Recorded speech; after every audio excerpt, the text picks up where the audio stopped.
adalah warga Desa Kohot yang terdampak langsung adanya pagar laut menyatakan. 1.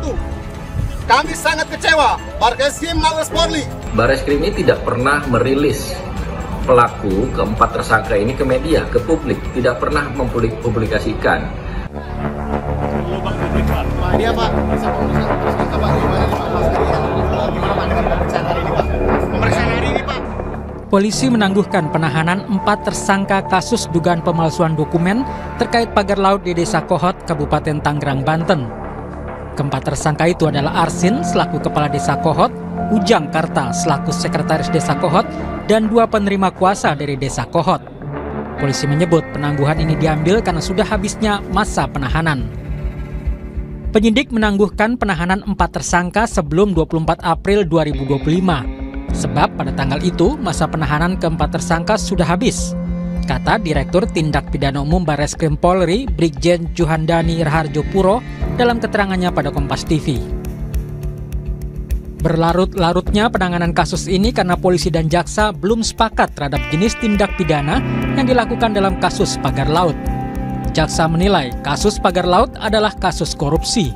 Sebaliknya, polisi tetap pada pendapatnya bila kasus ini hanya sebatas tindak pidana pemalsuan dokumen. Kalau selama ini perkara ini disidik dengan tindak pidana umum, maka dengan petunjuk ini ya supaya dipersilahkan disidik dengan tindak pidana korupsi. Jadi saya kira tidak ada yang perlu diperdebatkan di situ ya.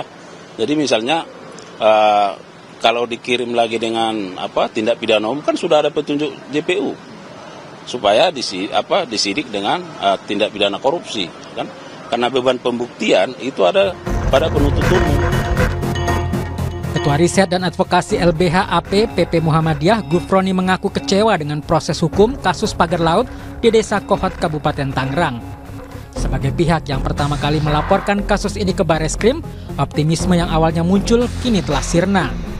Gufroni meminta polisi mengungkap tokoh utama di balik kasus ini.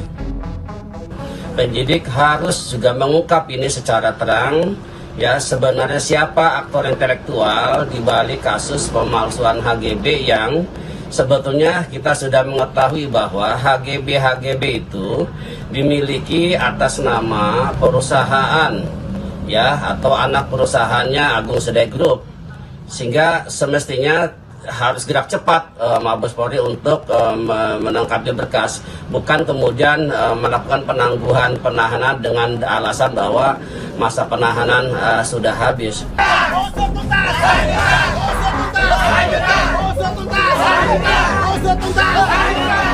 Penangguhan penahanan Kepala Desa Kohot Arsin bin Asib disambut aksi protes warga Kampung Alarjiban, Kecamatan Paku Haji, Kabupaten Tangerang, Banten. Adalah warga Desa Kohot yang terdampak langsung adanya pagar laut menyatakan.